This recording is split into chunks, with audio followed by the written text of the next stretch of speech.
Something fundamental just shifted in the global power structure, and most Americans have no idea it happened. While Washington threatens Iran with military action, Beijing and Moscow quietly drew a line in the sand that could redefine the entire geopolitical landscape.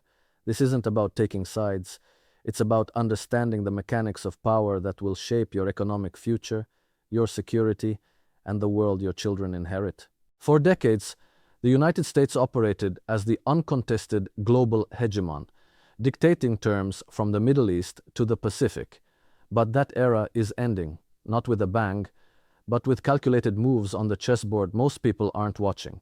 China and Russia's coordinated stance on Iran represents something unprecedented, a direct challenge to American unilateral action in a region that's been Washington's playground since World War II.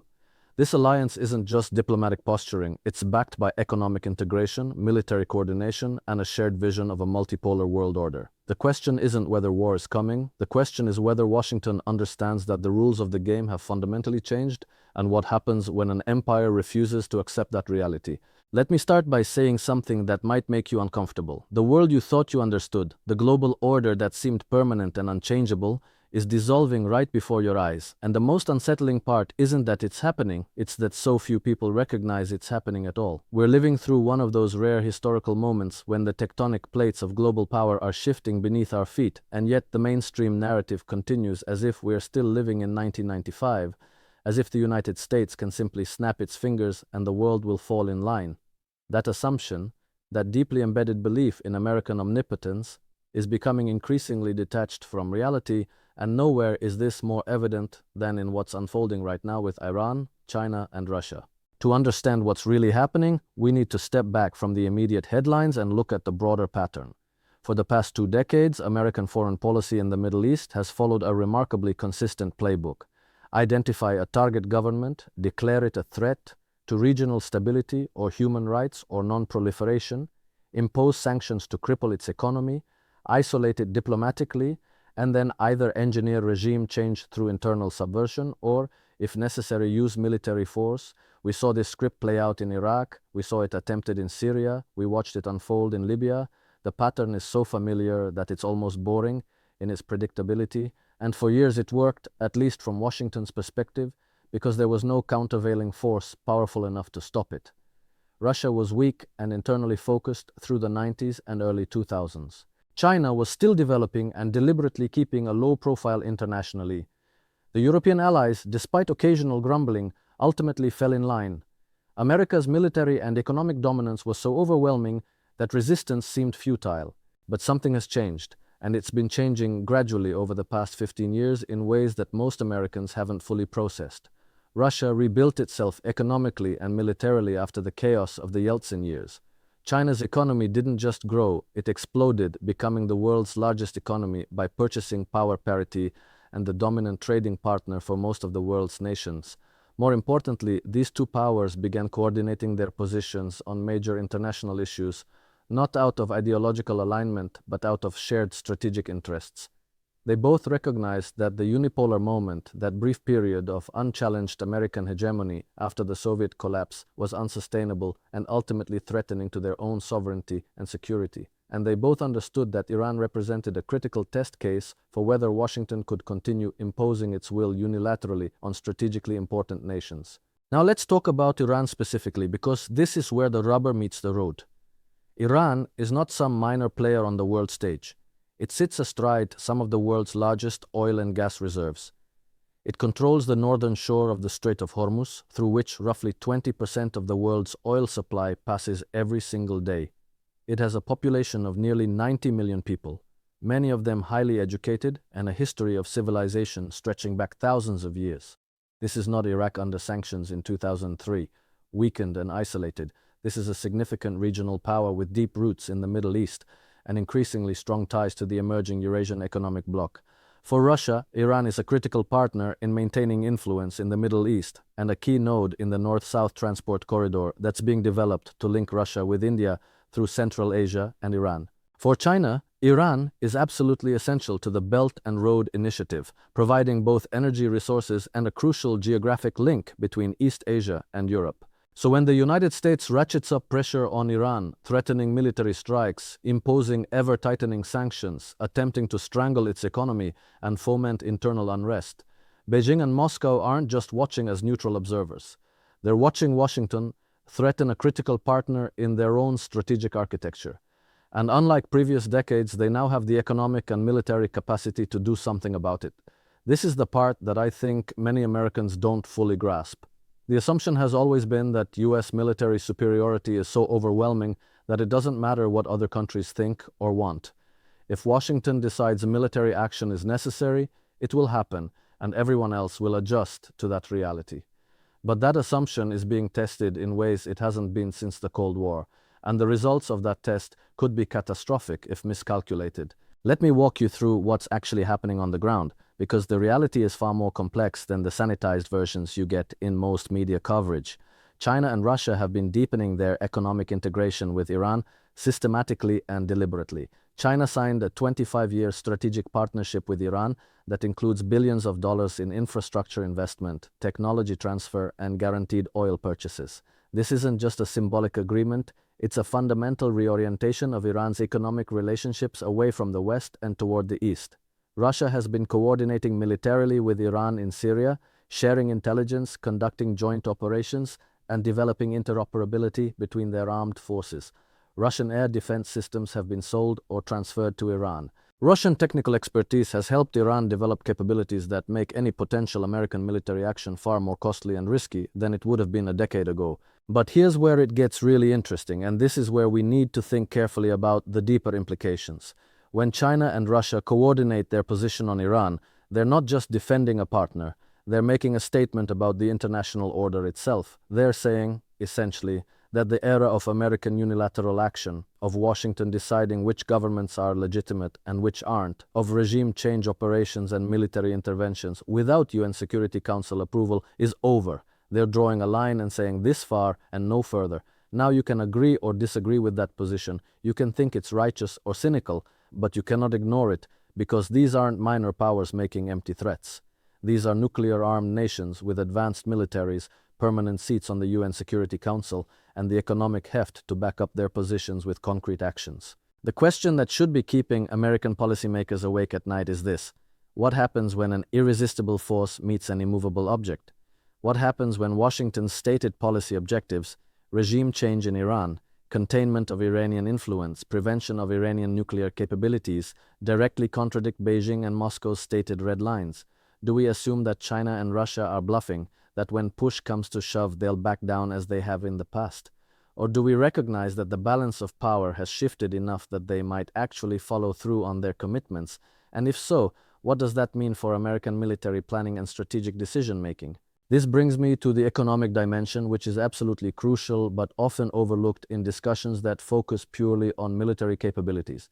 The United States has weaponized the dollar and the international financial system to a degree that's historically unprecedented. Sanctions, asset freezes, exclusion from SWIFT, secondary sanctions that threaten penalties on any company or country that does business with sanctioned entities.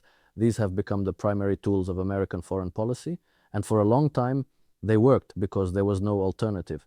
If you wanted to participate in international trade, you needed access to dollar clearing systems, to Western financial institutions, to the networks that the United States controlled. But China and Russia have been methodically building alternative systems precisely because they recognized their vulnerability to this kind of financial coercion.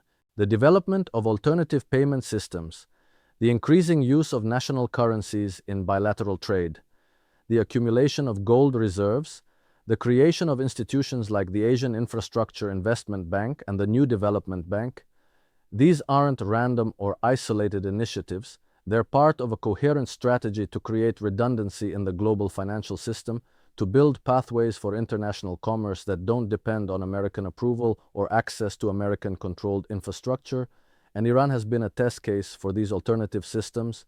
Chinese purchases of Iranian oil in yuan, Russian-Iranian trade conducted in rubles and reals, cryptocurrency and barter arrangements to circumvent sanctions, all of these represent cracks in the edifice of dollar hegemony.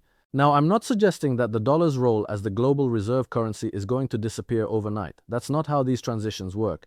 But what I am suggesting is that the marginal utility of sanctions as a foreign policy tool is declining, and it's declining precisely because target countries now have alternatives that didn't exist 15 or 20 years ago.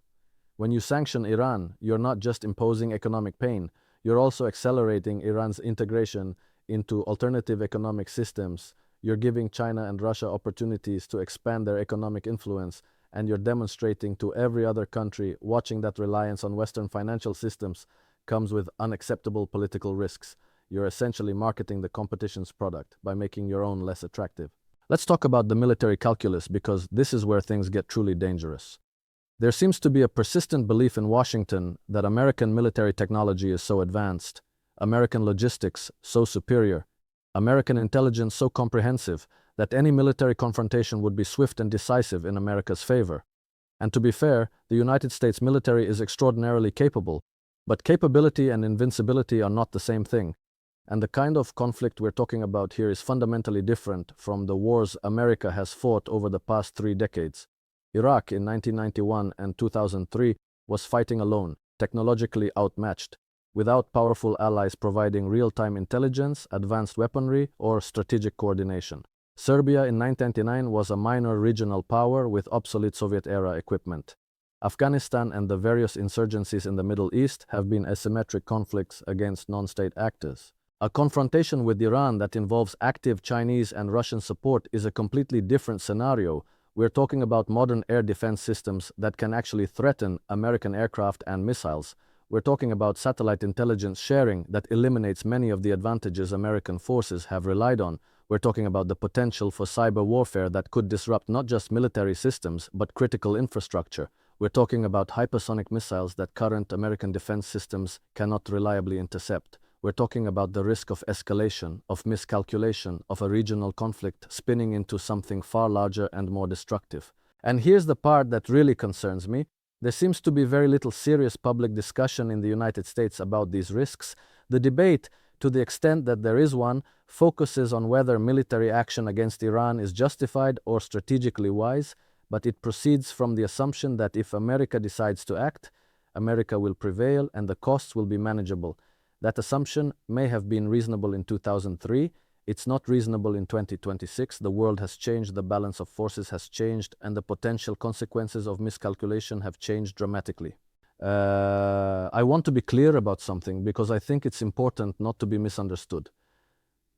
I'm not arguing that China and Russia are benevolent actors or that their vision of world order is necessarily preferable to America's. I'm not making a moral case for their position. What I'm doing is trying to assess reality as objectively as possible, to look at the actual distribution of power and interests rather than the world as we might wish it to be or as it was 20 years ago. And the reality is that we're moving toward a multipolar world, whether Washington accepts it or not, whether Americans like it or not. The only question is whether that transition happens relatively peacefully through negotiation and accommodation, or whether it happens through confrontation and potentially catastrophic conflict. The Iran situation is a microcosm of this larger transition. It's a test of whether the United States can adapt to a world where it's no longer the sole superpower, where other nations have genuine agency and the capacity to resist American pressure. It's a test of whether American leadership can move beyond the unipolar mindset and engage with the world as it actually is, rather than as they imagine it should be.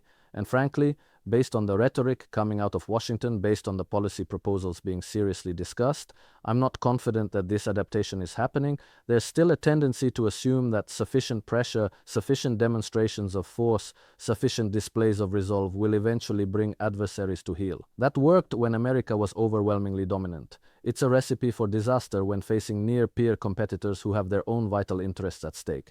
Think about this from Beijing's perspective for a moment. China has invested enormous resources and political capital in the Belt and Road Initiative. Iran is absolutely central to that project's success. If the United States can simply bomb Iran back into chaos whenever it chooses, what does that say about the viability of Chinese investments, not just in Iran, but anywhere along the Belt and Road? What does it say about China's ability to secure its energy supplies, to protect its economic interests, to function as a great power? From Beijing's point of view, allowing Iran to be attacked without consequence isn't just about Iran. It's about whether China is a serious global power or just a large economy that defers to American military dominance whenever push comes to shove. Similarly, from Moscow's perspective, if Russia cannot protect its allies and partners from American military action, what credibility does it have? What incentive do other countries have to align with Russia rather than accommodating American demands? Russia has already fought a proxy war in Syria partly to demonstrate that it will defend its interests and its partners. The message was clear. Russia is back as a great power, and it will not simply accept American interventions in its sphere of influence. Backing down over Iran would undermine everything Moscow has been trying to establish over the past decade. So we have a situation where American policymakers believe they cannot afford to back down, where Chinese policymakers believe they cannot afford to back down, where Russian policymakers believe they cannot afford to back down. This is how great power conflicts begin, not because anyone necessarily wants war, but because the logic of credibility and commitment traps everyone in positions from which retreat seems impossible. And the terrifying thing is that this dynamic seems to be playing out almost subconsciously, driven by institutional inertia and ideological assumptions, rather than careful strategic calculation. What would a genuine alternative look like? It would require recognizing that Iran, whatever you think of its government, is not going to be invaded and occupied or regime changed in the way Iraq was. The costs are too high, the risks too great, and the opposition from other major powers too strong. It would require accepting that sanctions, while they cause economic pain, have not and will not produce the kind of political change Washington seeks. It would require engaging in serious diplomacy not just with Iran, but with China and Russia, finding some accommodation that addresses genuine security concerns without requiring complete capitulation from any party. It would require, in other words, the kind of flexibility and strategic wisdom that great powers must exercise when operating in a multipolar environment. But here's the problem. The entire structure of American foreign policy discourse makes this kind of flexibility almost impossible. Any suggestion of diplomatic engagement gets labeled as appeasement. Any acknowledgement of legitimate security concerns from other powers gets framed as weakness. The political incentives all point toward toughness, toward escalation, toward demonstrating resolve. And so we drift toward confrontation, not because it's strategically wise, not because it serves American interests, but because the domestic political costs of appearing weak are perceived as greater than the foreign policy risks of confrontation. This is the ultimate irony. A country that became the world's dominant power through strategic flexibility, through pragmatic alliances, through the ability to distinguish between vital and peripheral interests, is now trapped in a foreign policy paradigm that makes strategic flexibility almost impossible, and that rigidity, that inability to adapt to changing circumstances, is itself becoming the greatest threat to American security and prosperity.